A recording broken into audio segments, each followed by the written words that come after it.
গ্রামের আঁকাবাঁকা পথ, জলজল করছে সৌন্দর্যময় পরিবেশ। দেখলে মনে হবে রয়েছে ভিক্টোরিয়ার ছোঁয়া। লন্ডনের বিলাস বহুল আবাসন, খোলা আকাশের নিচে মাথা উঁচু করে দাঁড়িয়ে রয়েছে আবাসনগুলো। রয়েছে ইটের গায়ে লাল রঙের ছোঁয়া, এমনকি কাঠের দরজার নকশা বলে দেয় আমি দাঁড়িয়ে আছি শতাধিক বছর ধরে।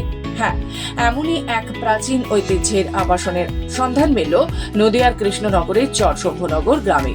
সেখানে কয়েক যুগ আগে গ্রামে বসবাস করতেন মাত্র 200টি পরিবার। চলছিল ব্রিটিশ শাসনও। সেই সময় গোবর্ধন আগরওয়াল নামে এক জমিদার তৈরি করেছিলেন এই আবাসনগুলি। গ্রামের প্রবীণদের কথায় তাদের বাবা ঠাকুর দাদাদের কাছ থেকে তারা শুনেছেন এই আবাসনে যাতায়াত করতেন ব্রিটিশরা। তবে সময়ের পরিবর্তনে জমিদারি ধ্বংসের পথে চলে যায় গোবর্ধন আগরওয়ালে। বাধ্য হয়েই আবাসনটি বিক্রি করে দিয়েছিলেন তিনি। পরবর্তীতে ভারত স্বাধীন হওয়ার পর এই আবাসনে যাতায়াত করত সরকারি আধিকারিকেরাও। কিন্তু বর্তমানে বিলাসবহুল আবাসনটির কিছুটা ভগ্নদশা হলেও এখনো পর্যন্ত পর্যটকদের কাছে এটি অনন্য। গ্রামবাসীরা জানাচ্ছেন, নদিয়া জেলায় শুধু নয়, গোটা পশ্চিম বাংলার মধ্যে এই ধরনের প্রাচীন জমিদারি আবাসন দেখা মেলা বড়ই ভার।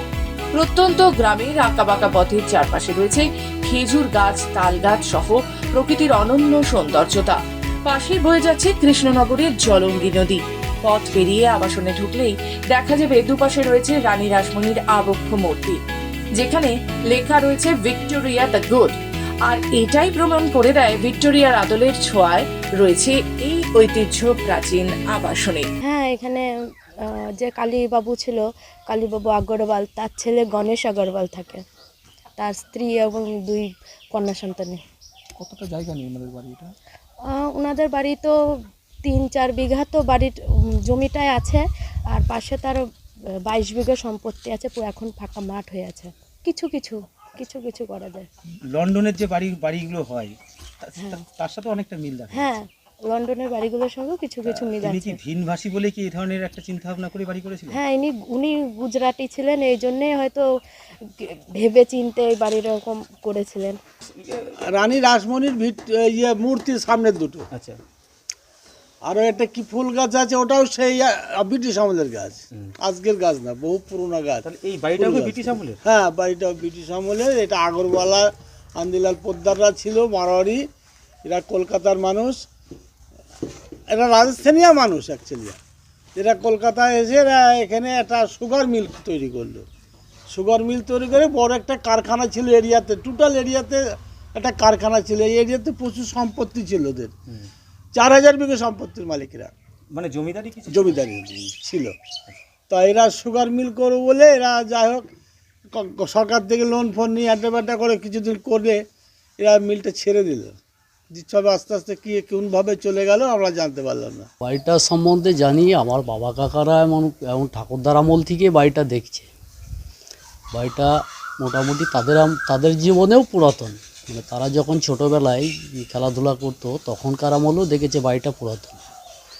বাড়িটা আমরা বাংলো বলেই চিনি। আচ্ছা। এইখানে চরশম্ভুনগর এলাকায় পুরাতন স্মৃতি হিসাবে, মানে নদিয়াতে বলাই চলবে যে পুরাতন স্মৃতি হিসাবে এখানে এই বাংলোটাই দেখছি। এমনকি মোটামুটি প্রত্যেক দিন কমসে কম 10 থেকে 15টা বাইক আসে কৃষ্ণনগর থেকে ভিডিও করতে। তারা নানান রকম সিনারি বা সিরিয়ালেও জন্যও আসে। এখন কি বাড়িটার ভগ্নদশা পরিস্থিতি? এখন বাড়িটা ভগ্নদশা পরিস্থিতি বলতে ওনাদের যারা বর্তমানে বসবাস করছে তারা সবই কলকাতাতে। উনি জমিদারি ছিলেন। আচ্ছা, কি করতেন উনি? উনি ব্যবসা বাণিজ্য এটা সেটা করতো। আচ্ছা, বাণিজ্যিক কাজ করতেন। হ্যাঁ, জমি জায়গা চাষবাস করতো। কোম্পানির নামটা কেন দেওয়া হলো? কোম্পানি কি নাম দেওয়া হয়েছিল? কোম্পানি চিনির মিল। আচ্ছা, এটা কত বছর আগে ছিল? ও মনে হয় 100 বছরের আগের। পাশাপাশি রং বেরঙের পাখিদের কিচিরমিচির ডাক, ফুলের অরণ্য, আরো কত নাকি অপূর্ব সুন্দর পরিবেশের মধ্যে দিয়ে খোলা আকাশের নিচে দাঁড়িয়ে রয়েছে অতি প্রাচীন এই বাংলোটি। তবে লোকমুখে শোনা যায় বাড়িটি বর্তমানে কোম্পানির বাড়ি নামেই পরিচিত। তবে কি কারণে এই নামে পরিচিত তা অজানা গ্রামবাসীদের কাছে। বর্তমানে চরশম্ভুনগর গ্রামে হাজার হাজার পরিবারের বসবাস, কিন্তু এখনো প্রাচীন ঐতিহ্যের ছোঁয়া রয়েছে এই অতি প্রাচীন আবাসনটিকে ঘিরে। প্রতিদিন লেগে থাকে পর্যটকদের আনাগোনা। এক প্রকার বলা যেতেই পারে প্রকৃতির সৌন্দর্যের মধ্যে এই আবাসন আরো যেন মুগ্ধময়। নদিয়া থেকে কুহেলি দেবনাথের রিপোর্ট, খবর বাংলা।